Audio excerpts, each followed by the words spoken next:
Hello everyone, आप सब कैसे हैं? मैं उम्मीद करता हूं कि बहुत अच्छे होंगे और अपनी पढ़ाई को बहुत अच्छे से कर रहे होंगे। मैं Akash Kumar Bhadana ICT virtual classroom में आपका बहुत बहुत स्वागत करता हूं मेरे प्यारे बच्चों।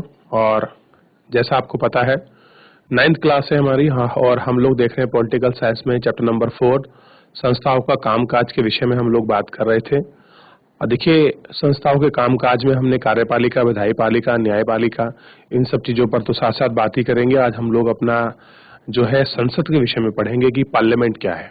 और बहुत ही जबरदार आपका सेशन होने वाला है और आपको एक नई विषय वस्तु के विषय में आपको पता चलेगा कि पार्लियामेंट का जो सेशन है वो किस प्रकार चलता है और पार्लियामेंट की जो आपकी कार्यवाही है वो किस तरह से होती है और पार्लियामेंट किन किन अभिन्न अंग से मिलकर बना है और कैसे देश के लिए आपका विधायिका का काम आपकी संसद करती है और क्या क्या उसके अधिकार हैं। तो कुछ हम चीज़ों को हम लोग इसमें देख लेंगे।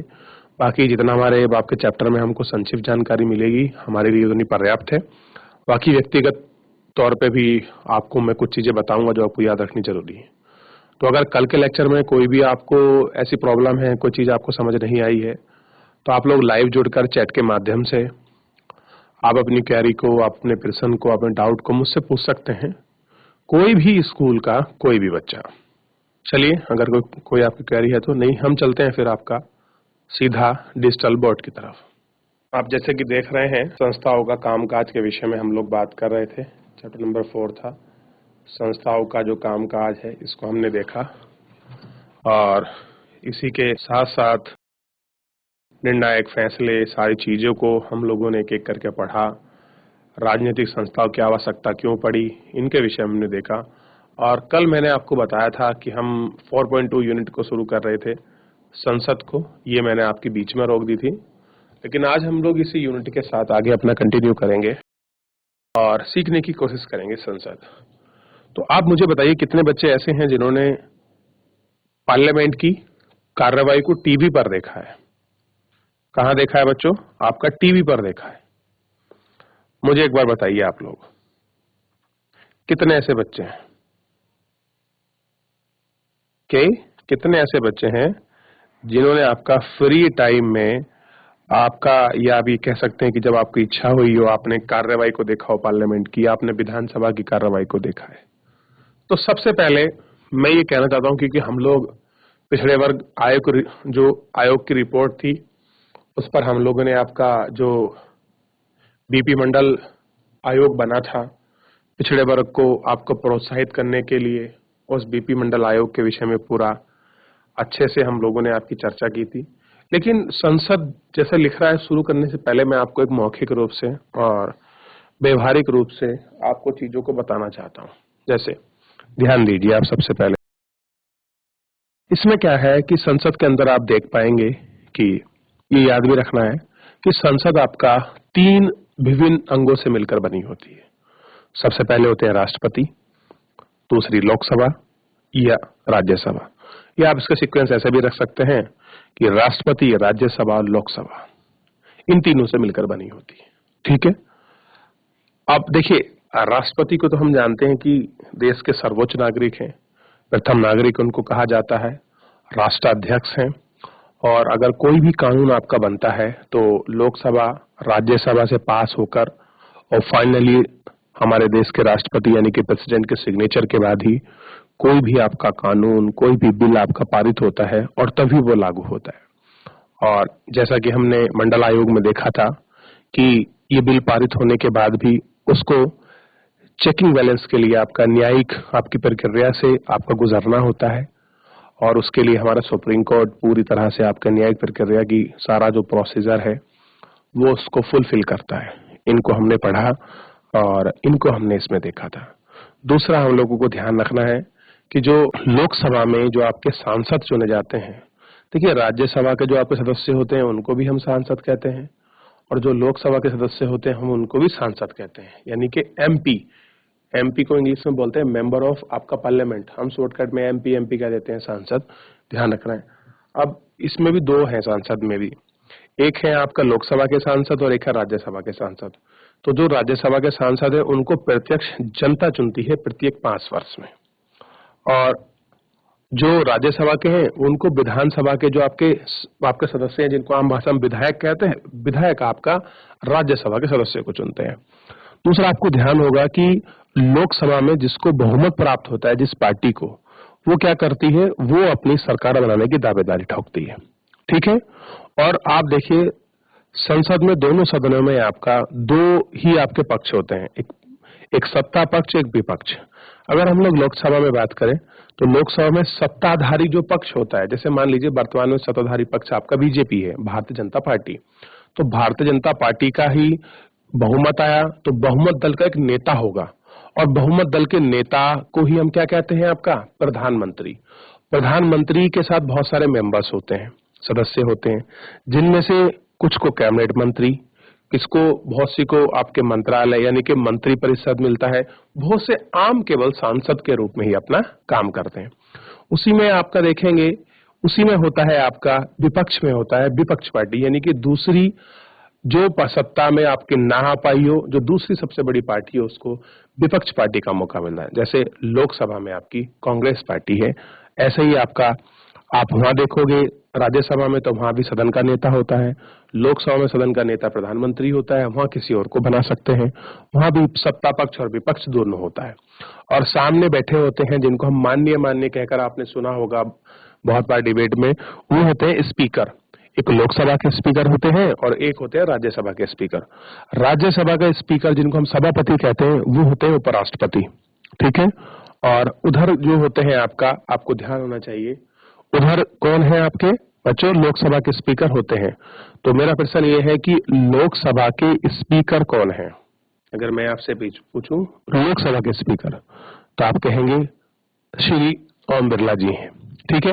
अब दूसरा प्रश्न आपके लिए है, ये मैं नहीं बताऊंगा, कि राज्यसभा के सभापति कौन है, ये आपके लिए। ठीक है। तो इस तरह से संसद की जो है आपकी रचना की गई थी। अब मान लीजिए कि जो भी आपके कानून बनते हैं वो लोकसभा राज्यसभा से पास होने के बाद बहुमत, साधारण बहुमत, विशेष प्लस आधे राज्य से अधिक एक का समर्थन के साथ कुछ आपके बिल होते हैं जो पास होते हैं, फिर उसके बाद संसद जाते हैं। ठीक, राष्ट्रपति के सिग्नेचर जाते हैं, फिर कोई कानून बनता है। अब देखिए, अब इसमें किस तरह से है, इसको पढ़ते हैं और इनको एक एक करके चीजों को समझने का जो है हम लोग आपका प्रयास करते हैं।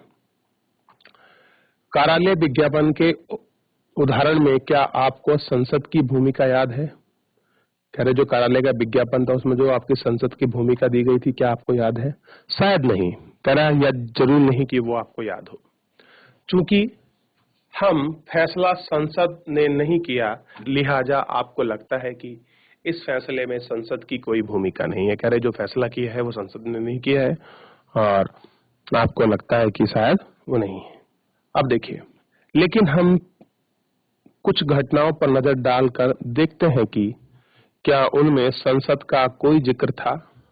हम उन्हें निम्नलिखित वाक्यों को पूरा करके याद करने की कोशिश करते हैं, कि बहुत सारे ऐसे वाक्य हैं जिनको देखकर हम याद करने की आपका कोशिश करेंगे, वो क्या थी। पहला है, मंडल आयोग की रिपोर्ट पर आपकी चर्चा हुई थी। बिल्कुल संसद के अंदर हुई थी। भारत के राष्ट्रपति ने इसका जिक्र किया था। बिल्कुल किया था, आपने अभिभाषण में बोला था ये बात। अभिभाषण का देखिए, जब कोई नया साल होता है, नया सत्र, खास करके जब आपका बजट सत्र आता है, तो उस समय क्या होता है, आपका राष्ट्रपति का अभिभाषण होता है। ठीक। और जब कोई नई लोकसभा चुन के आती तब भी होता है। ठीक। प्रधानमंत्री ने यह फैसला सीधे संसद में नहीं किया था, लेकिन इस रिपोर्ट को संसद में हुई चर्चा से सरकार की राय प्रभावित हुई। इसी वजह से सरकार पर मंडल आयोग की सिफारिश पर कार्रवाई करने का दबाव डाला था। क्या करा था कि इसकी चर्चा कहां पर हुई? संसद पर, लेकिन फैसला सीधा आपको संसद में नहीं था। और सरकार क्या कर रही थी, लोग क्या कर रहे, सरकार पर आपकर मंडल आयोग की सिफारिश को लागू कराने के लिए दबाव कर रहे थे। अगर संसद इस फैसले के पक्ष में नहीं होती तो सरकार यह कदम नहीं उठाती। कौन नहीं होती? संसद अगर इसके पक्ष में नहीं होती। क्या आप अंदाजा लगा सकते हैं कि क्यों सरकार यह कदम नहीं उठा सकती है? यह आपकी याद में कक्षाओं के बारे में पढ़ा है, जो याद करके कल्पना करने की कोशिश कीजिए। अगर संसद ने कैबिनेट के फैसलों को मंजूरी ना दी होती तो क्या होता? कह रहे कि संसद ने कैबिनेट के फैसलों को मंजूरी ना दी होती तो क्या होता? ठीक है, हम सांसद की आवश्यकता क्यों है? कह रहे कि हमें सांसद की आवश्यकता क्यों है? हर लोकतंत्र में नवनिर्वाचित प्रतिनिधियों की सभा जनता की ओर से सर्वोच्च राजनीतिक अधिकार का प्रयोग करती है। भारत में निर्वाचित प्रतिनिधियों की राष्ट्रीय सभा को संसद कहते हैं। कह रहे कि भारत में जो आपके निर्वाचित का मतलब है जिनको चुनकर जनता भेजती है, उनके जो प्रतिनिधि का की राष्ट्रीय सभा को, जो राष्ट्र सभा होती है, उनको हम संसद कहते हैं। यानी कि लोगों ने जिनको सीधा चुनकर आपका भेजा है, उसी सभा को राष्ट्रीय सभा यानी कि आपका लोकसभा कह सकते हैं। राज्य स्तर पर इसे विधानसभा कहते हैं, और राज्य स्तर पर अगर हम लोग बात करेंगे तो राज्य स्तर पर इसको क्या कहेंगे? आपका विधानसभा कहेंगे। क्या कहेंगे? विधानसभा कहेंगे। ठीक, आगे देखिए, अलग अलग देशों में इसके अलग अलग नाम हो सकते हैं। कह रहे कि अलग अलग कंट्री में अलग अलग नाम होते हैं। कोई सीनेट बोलता है, कोई कुछ बोलता है, कोई कुछ बोलता है, तो सबके अलग अलग नाम हो सकते हैं। पर हर लोकतंत्र में निर्वाचित प्रतिनिधियों की सभा होती है। कह रहे जितने भी डेमोक्रेसी है उनमें जो लोग इलेक्ट होके आए हैं उनकी एक असेंबली होती है, ये तो कंफर्म है। यह जनता की ओर से कई तरह के राजनीतिक अधिकारों का प्रयोग करते हैं। कह रहे जनता की तरफ से बहुत सारे ऐसे पॉलिटिकल राइट्स होते हैं जिनका ये क्या करते हैं, उनका प्रयोग करते हैं। ठीक है, ये ध्यान रखना है। किसी भी देश में कानून बनाने का सबसे बड़ा अधिकार संसद को होता था। कानून बनाने या विधि निर्माण करने का काम इतना महत्वपूर्ण होता है कि सभाओं को विधायिका कहते हैं। कह रहे कितना महत्वपूर्ण होता है, इनको क्या बोलते हैं? आपका विधायिका कहते हैं। दुनिया भर की संसदें नए कानून बना सकती है, मौजूदा कानूनों में संशोधन कर सकती है, या मौजूदा कानूनों को खत्म कर उनकी जगह पर नए कानून जो है आपका बना सकती है। ठीक, क्या कर सकती है? नए कानून बना सकती है। दुनिया भर में संसद सरकार चलाने वालों को नियंत्रित करने के लिए कुछ अधिकारियों का प्रयोग कर सकती है। भारत जैसे देशों में उन्हें सीधा और पूर्ण नियंत्रण हासिल है। संसद के पूर्ण समर्थन की स्थिति में ही सरकार के चलने वाले फैसले कर सकते हैं। और कह रहे कि सरकार के कुछ ऐसे फैसले हैं जिनको हम लोग कर सकते हैं, जिनको हम लोग देख सकते हैं। सरकार के हर पैसे पर संसद का नियंत्रण होता है। अधिकांश देश में संसद की मजबूरी के बाद ही सार्वजनिक पैसे को खर्च किया जाता है। कह रहे क्या करते हैं कि अधिकांश आपका देशों में संसद की मजबूरी के बाद ही सार्वजनिक जो आपके पैसे हैं उनको खर्च किया जा सकता है। सार्वजनिक मामलों और किसी देश की राष्ट्रीय नीति की चर्चा के लिए संसद सर्वोच्च संघ है। संसद किसी भी मामले की सूचना मांग सकती है। कह रहे जो संसद है, देश में कोई भी ऐसा मुद्दा हो, मामला हो, उन चीजों के बारे में क्या कर सकती है? उसके मिनिस्टर से क्या कर सकती है? उसके बारे में आपका सूचना क्या है आपका मांग सकती है। तो ये भी एक संसद में आपका जो लोकतांत्रिक प्रक्रिया है उसी के कारण क्या होता है, ये सब चीजें होती हैं। ठीक है, तो इनको देखना और इनको सोचना और इनको करना, ये अपने आप में एक बहुत बड़ी चीजें होती हैं कि किस तरह से हमने इनको कैसे हम लोग देख सकते हैं, कैसे मैनेज कर सकते हैं। संसद के दोनों सदन, कह रहे जो हमारे संसद है उन संसदों में दोनों सदन को हम लोग देखेंगे। जैसे कि हम लोगों ने बात करी लोकसभा और राज्यसभा की।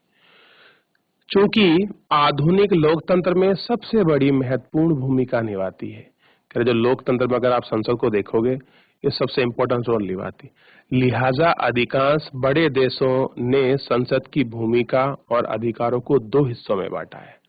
कह रहे संसद के जो अधिकार और भूमिका उनको दो हिस्सों में बांटा है, जिन्हें चैम्बर या सदन कहते हैं।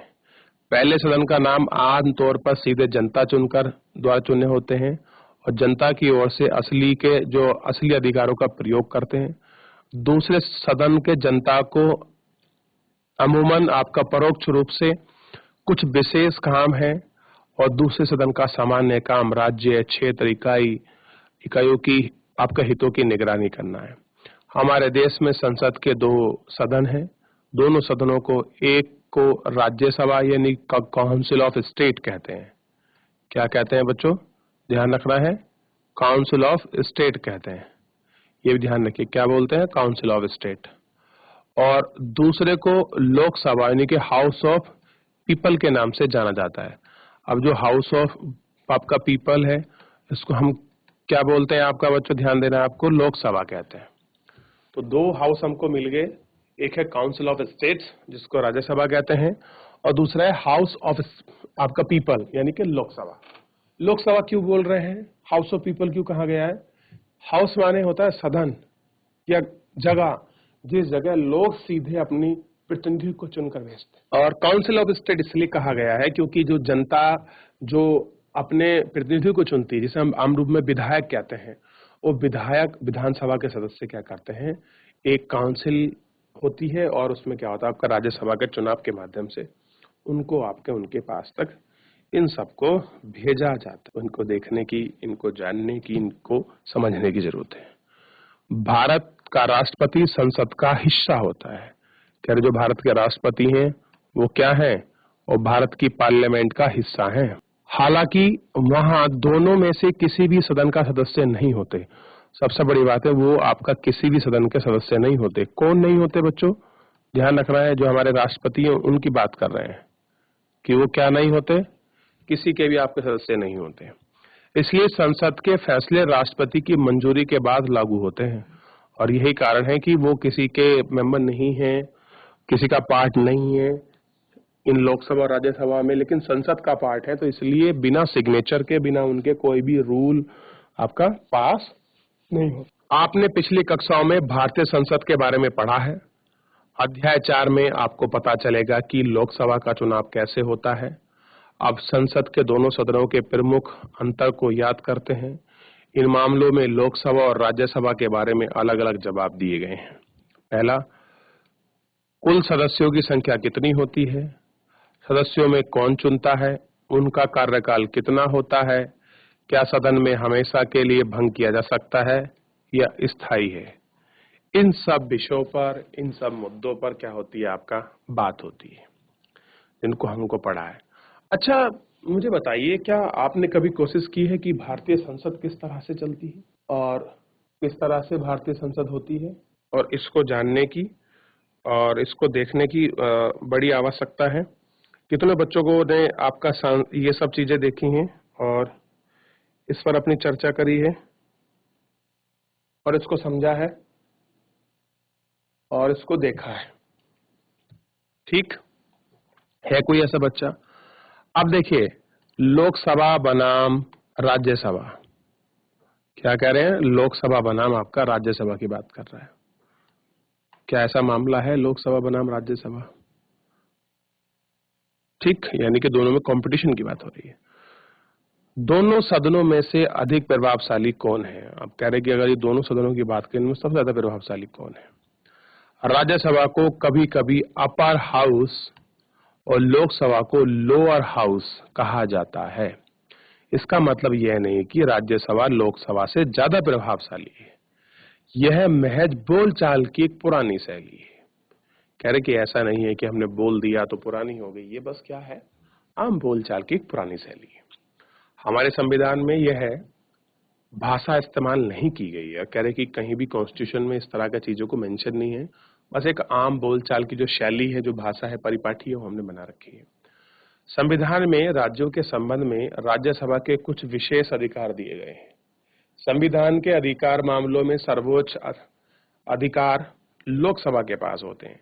कह रहे अगर हम संविधान में राज्यों से संबंधित देखें तो उसमें सारे कॉन्स्टिट्यूशनल राइट राज्यसभा के पास हैं, लेकिन अधिकार जो हमारे मसले हैं और मामले हैं, उनके पास जो सारी चीजें हैं वो किसके पास होती हैं आपकी, ध्यान देना है आपको, वो हमारी आपकी होती हैं बच्चों लोकसभा के पास। तो यानी कि दोनों की जो पावर ऑफ सेपरेशन है उनको बहुत अच्छे से उनको मेंटेन किया गया है कि किसकी पावर क्या है, किसको कैसे रखा गया है।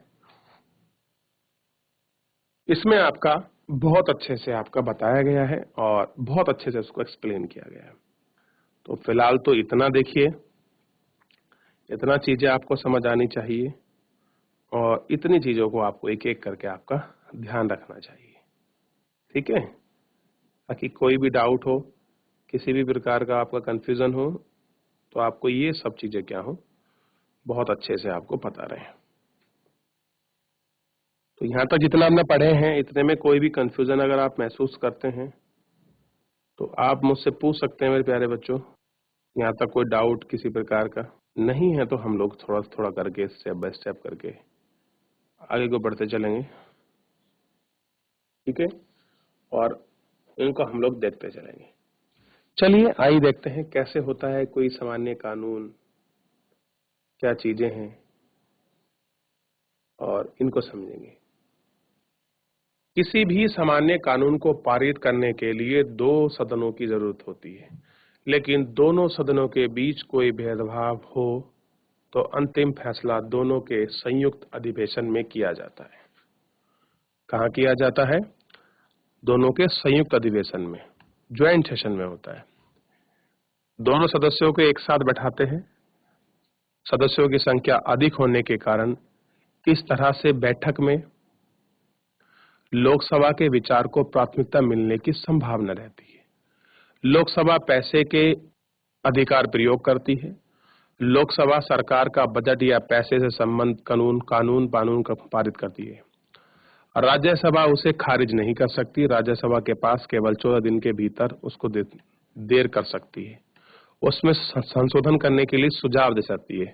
यानी कि वो कह सकती है अगर आपका कोई बजट पास हो रहा है, यानी कि पैसे से संबंधित मामला है, कोई बिल है, तो लोकसभा को उसमें बहुत पावर्स हैं, और जो हमारा अपर हाउस सेशन है जिसको हम लोग राज्यसभा कहते हैं, उनको 14 डेज में वो सेशन मतलब जो बिल है उसको वापस दे देना होता है, और लोकसभा में कुछ सुझाव दे सकती है।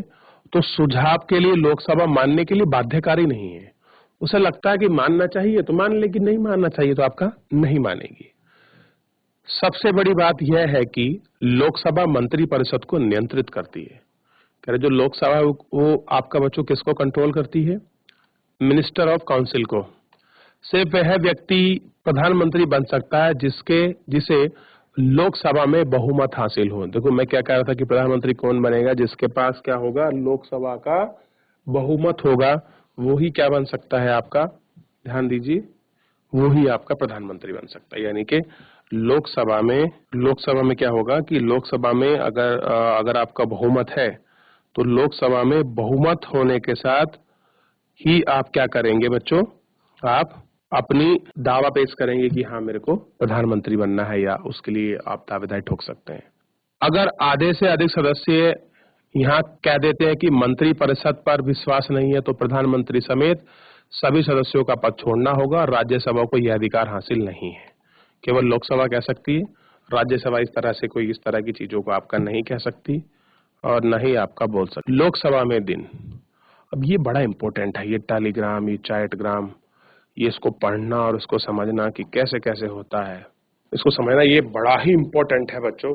आज तो नहीं, लेकिन आप 12वीं के बाद जब भी आएंगे आप भारतीय प्रशासनिक सेवाओं की, जब आप लोग आपका तैयारी करेंगे भारतीय सिविल सेवा की, तो आपको दिखाई देगा कि किस तरह से इम्पोर्टेंट है ये, और कैसे ये आपके प्रश्न के हिस्सा हैं, और कैसे आपके साक्षात्कार जो आपका इंटरव्यू होता है उसमें ये प्रश्न पूछे जाते हैं। और या आप कभी पॉलिटिकल साइंस से आप मास्टर्स करेंगे तो उसमें ये सब चीजें। लोकसभा का देखिए क्या बात कर रहे हैं कि लोकसभा का दिन की बात कर रहे हैं। 14वीं लोकसभा का कार्यकाल 7 दिसंबर 2004 का दिन था। आइए इस पर गौर करें कि सदन में इस दिन क्या हुआ। इस दिन की कह रहे हैं कि क्या हुआ, देखते हैं। इस दिन की कार्यवाही आधार पर संसद की भूमिका और अधिकार को पहचानेंगे कि क्या दिन है, कैसे कार्यवाही होती है, क्या भूमिका है, क्या अधिकार है। आप अपनी इस कक्षा में इस दिन की कार्यवाही का क्या करेंगे, अभिनय कर सकते हैं, देख सकते हैं। कार्यवाही देखिए, 11 बजे विभिन्न मंत्री ने सदस्यों द्वारा पूछे गए प्रश्न के करीब 250 प्रश्नों का लिखित जवाब दिया। यानी कि जो विभिन्न मंत्रियों से क्या करा, जो आपके सदस्यों ने, जो सांसद है, उन्होंने जवाब पूछा है। 250 लोगों को लिखित में जवाब दिया है मंत्री ने। कश्मीर के आतंकवादी समूह से बातचीत करने के बारे में सरकार की नीति क्या है। अब वो प्रश्न पूछ रहे हैं, कैसे प्रश्न पूछते हैं कि सरकार क्या कर रही है कि जो आपका कश्मीर आतंकवादी समूह है उनके बारे में गवर्नमेंट की क्या पॉलिसी है।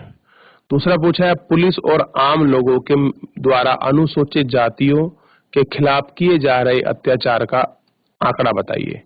कि आपको वो डाटा देना है जिसमें एसटी लोगों के या जो आपका शेड्यूल, जो आपका ट्राइब है, उन पे जो अत्याचार हो रहे हैं, जो दुराचार हो रहे हैं, उनके पास उनका डाटा दीजिए आप मेरे को। कितने लोग ऐसे हैं जिन पर ये सब चीजें हुई हैं। बड़ी कंपनियों द्वारा दवाई अधिक महंगी किए जाने के बारे में सरकार क्या कर रही है?